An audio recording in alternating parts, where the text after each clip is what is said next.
नमस्कार जी, मैं मंजू पार्चुल का मोस्ट रोज ये जो आप देख रहे हैं ब्यूटीफुल से, तो ये अगले सीज़न के लिए कैसे बचाने हैं। तो ये दो तरह के होते हैं, एक एनुअल होते हैं और एक पेरिनियल होते हैं। एनुअल जो होते हैं उन्हें सीड से ग्रो किया जाता है और उसी सीज़न में फूल देके वो सर्दियों में जो ख़त्म हो जाते हैं। सर्दियों से जो बहुत ज़्यादा सर्दी आती है उससे पहले ख़त्म हो जाते हैं। और जो पेरिनियल वाले होते हैं जो बने रहते हैं सदा, तो उनकी भी थोड़ी केयर करनी पड़ती है। तो उनको आपने किस तरह से सेव करना है। वैसे तो जब हम इन्हें ग्रो करते हैं तो प्लास्टिक की बास्केट में, छोटी छोटी बास्केट में भी आपने देखे होंगे, मेरे गार्डन में खूब लगे हुए, तो ये अच्छे से चलते रहते हैं। बट मैं क्या करती हूँ कि कई बार ऐसा होता है कि जब बहुत ज़्यादा जो ठंड पड़ती है या फिर जब बहुत ज़्यादा गर्मी पड़ने लगती है तो हम इनमें पानी डालते हैं तो प्लास्टिक वाले पॉट में वो मर जाते हैं।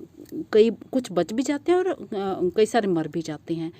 तो प्रिकॉशन के तौर पे मैं सीमेंट पॉट या फिर आप उसमें जो उसका मिट्टी का पॉट आप इस्तेमाल करते हैं तो उसमें इन्हें लगा सकते हैं। तो इनकी कटिंग ले लेनी है और जितने भी तरह के आपके पास हैं, तो 5-6 तरह के मेरे पास हैं। आज बहुत ही कम खिले थे तो मैंने सोचा चलो मैं आपको बता ही देती हूँ। तो इस तरह से इनकी कटिंग ये कट कर लेनी है। ये काट लिए हैं मैंने इस तरह से, और कुछ नहीं करना है, बस ज़रा सा वो खुरपी से मिट्टी हटा के इनको लगा देना है। तो मैं दिखाती हूँ। अभी मैंने 3-4 दिन पहले कुछ काफ़ी सारे तरह के जितने रंग हैं मेरे पास, तो फिर वो बने रहते हैं। तो मुझे फिर कहीं जब कटिंग सीजन की लगानी होगी तो मुझे कहीं जाने की ज़रूरत नहीं है, ढूंढने की ज़रूरत नहीं है। तो उन्हीं से मैं फिर ढेरों खूब सारी जो बास्केट बना लेती हूँ। जैसे एक बास्केट तैयार करती हूँ जो थोड़ी बड़ी हो जाती है तो उससे खूब सारी पिंचिंग करके बहुत सारी बास्केट बना लेती हूँ। और आगे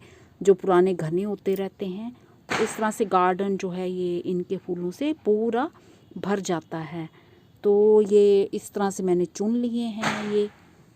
ये ऐसे चुन लेने हैं और यहाँ कहीं भी फूल जो जो खिला होगा, और फिर थोड़े टाइम के बाद सर्दियों में तो पता भी नहीं चलना कि कौन से रंग वाले कौन सी बास्केट में आपके लगे हुए हैं। तो ये बड़ी बड़ी ब्रांचेस भी ले लीजिए फूल तोड़ के। तो कई सारी ब्रांचेस में जैसे फूल नहीं लगे होते हैं बट एक फूल से पता चल जाता है कि ये वाले पौधे हैं, तो वो सब बिना फूलों के आप ले लीजिए। जैसे कि आपको पता चल जाता है जो जो आपको सेव करने हैं कलर, तो फिर कैसे लगाना है इन्हें। तो कुछ दिन पहले ही मैंने खुद ही ये पोट तैयार किया और बनाया हुआ है। तो ये खाली पड़ा था तो इसमें लगा दिए हैं, तो ये पूरे चल पड़े हैं। तो एक आज फूल भी खिल गया। तो ये मुझे इसमें जब ढूंढने होंगे अगले सीज़न के लिए तो बस ऐसे गड्ढा कर दो, या फिर एक एक टहनी भी आप अलग अलग लगा सकते हो। या फिर आप ऐसा भी करते हो, कोई आपके कोई बड़ा वाला कोई प्लांट लगा है और साइड में जगह खाली है सीमेंट पोट में, या फिर उसमें कोई ये मिट्टी वाले उसमें, तो इस तरह से ये ऐसे भी दबा सकते हैं मिट्टी से, ये ऐसे करके।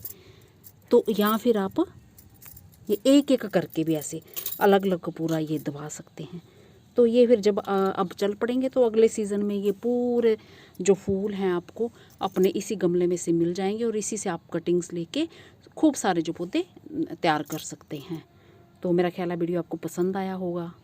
तो इसमें मैंने पानी दे दिया है और चाहे तो आप इसे 3-4 घंटे की धूप में पड़ा रहने दो। तो आजकल जो धूप है इतनी तिखी नहीं है। अगर दीवार के पास रखो, धूप में बिल्कुल छाया में नहीं रखना है, तो भी ये कटिंग्स चल जाती है। तो इसमें देखो अभी लगाई थी, न्यू ग्रोथ भी होने लगी।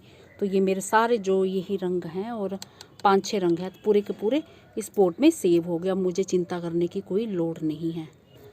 मेरे गार्डन में ये देखिए कितने खूबसूरत हिबिस्कस खिल रहे हैं, वाइट और रेड ऐसे इकट्ठे खिल रहे हैं। तो इस तरह से आप सेव कर लेते हैं, फिर आप खूब सारी बास्केट बना सकते हैं। और जैसा आपका मन करे आप जिस तरीका जो तरीका मैंने बताया उस तरीके से सेव कर सकते हैं।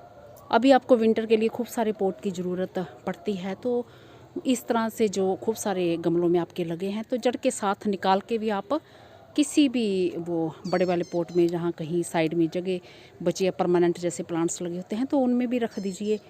तो बच जाते हैं, कोई बच जाते हैं, कभी कई बार नहीं बचते हैं। तो मैं इसी तरह से रखती हूँ और जो खूब सारे होते हैं फिर उनकी बाकी खाद बना लेती हूँ। नीचे जब ठिकरी लगाते हैं तो उसमें काट छाट करके डाल देती हूँ। इसी के साथ नमस्ते जी, शुक्रिया।